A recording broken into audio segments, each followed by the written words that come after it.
Why? Human. You've probably complained about your job, maybe your boss, maybe your hours, maybe the fact that you feel replaceable. Here's something strange. The reason you can even complain, the reason you can quit and expect someone to hire you, the reason a job market exists at all traces back to the worst disaster in human history. It started with a cough, then a fever, then black swellings in the armpit and groin, hard as stone.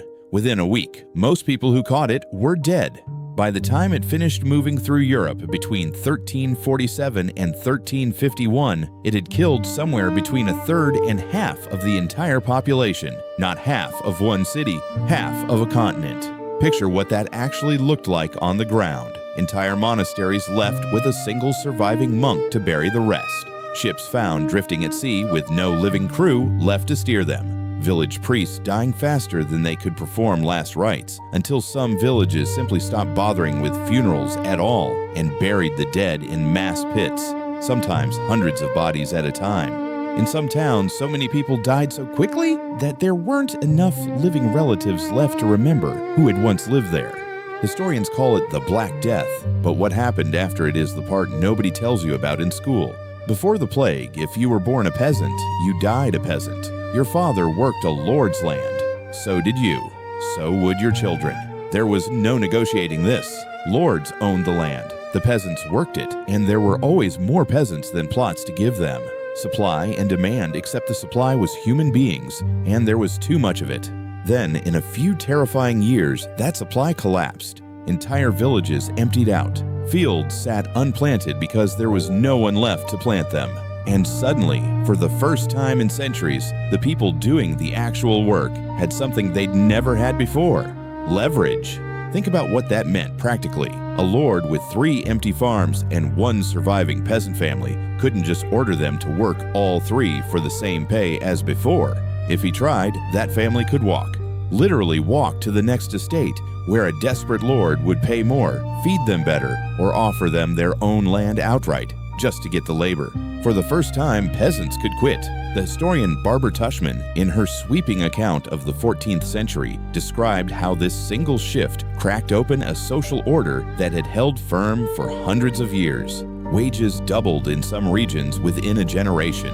Rent that peasants owed to lords dropped. Serfs, people legally bound to the land like property, began buying their freedom outright because lords needed cash and needed workers more than they needed the old rules. Naturally, the people at the top hated this. In England, the ruling class panicked so badly they passed something called the Ordinance of Laborers in 1349, then the Statute of Laborers in 1351, laws that tried to freeze wages at pre-plague levels and made it illegal for workers to demand more or move to a better offer. It didn't work. You can't legislate away a labor shortage. Workers ignored the laws, employers broke them to compete for scarce hands, and the attempt to force the old world back into place ended up fueling one of the first major worker uprisings in European history, the Peasants' Revolt of 1381. Consider what daily life actually looked like for a surviving peasant family in the 1360s. Before the plague, a household might farm a small strip of land, hand over a large share of the harvest as rent, owe unpaid labor days to the Lord's own fields, and have almost no say in any of it. 2 decades later, that same family might be farming a larger plot, paying a fixed cash rent instead of a share of everything they grew, and negotiating who they worked for and on what terms.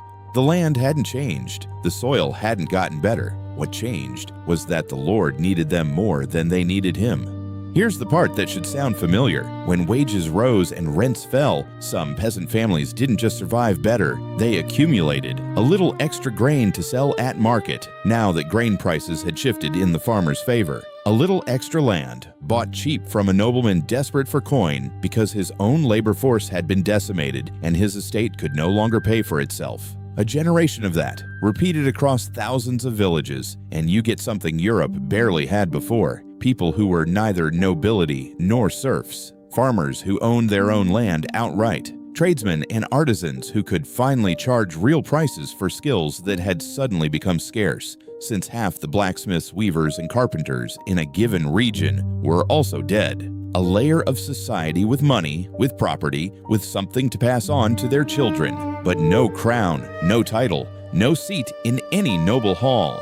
The economic historian Walter Scheidel has argued that mass mortality events like the Black Death are one of the few forces in history strong enough to meaningfully compress inequality, because they violently reset the ratio of labor to land and capital, not because anyone intended it, not because it was fair, just because a smaller workforce facing the same amount of land and demand for goods has more bargaining power, whether that workforce knows the word bargaining power or not. That layer of newly moneyed, non-noble people is, more or less, the ancestor of what we'd eventually call the middle class. It gets stranger. The labor shortage didn't just raise wages, it forced innovation. If you can't get 10 peasants to bring in a harvest, you need a better plow, a more efficient mill, a piece of equipment that does the work of hands you no longer have. Some historians point to the post-plague period as an accelerant for labor-saving technology across Europe, precisely because human labor had become expensive and scarce for the first time in memory. When a resource becomes costly, people build around it. Land was suddenly abundant relative to the workers available to farm it, so landowners experimented with new crop rotations, new tools, new ways of extracting more value from fewer hands. Cities changed too. Urban guilds, which controlled who could practice a trade and at what price, found themselves with fewer members and more demand for finished goods. Some guilds tightened their membership rules to protect the survivors' new bargaining power. Others opened up, admitting apprentices faster than they ever had before, simply because there was too much work and not enough tradesmen left alive to do it.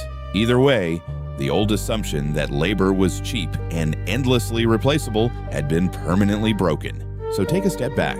A disease kills a third of a continent. Unimaginable grief, unimaginable suffering. Entire towns wiped off the map. And out of that horror, purely as an accident of supply and demand, ordinary workers gain leverage they'd never had. A merchant and yeoman class starts to form, and the rigid medieval hierarchy of lords and serfs begins slowly to crack. Nobody in 1350 sat down and planned a fair economic system. There was no reformer, no revolution of ideas, no philosopher redesigning society from first principles. There was just a catastrophic drop in the number of people available to work, and an economy that had no choice but to respond to it. It's worth being honest about what this wasn't. It wasn't justice in any moral sense. Nobody chose this outcome. The lords didn't wake up one morning and decide peasants deserved better treatment. Millions of people died in agony in a matter of years, and the survivors happened to inherit a labor market tilted in their favor purely by the brutal arithmetic of who was left alive to work.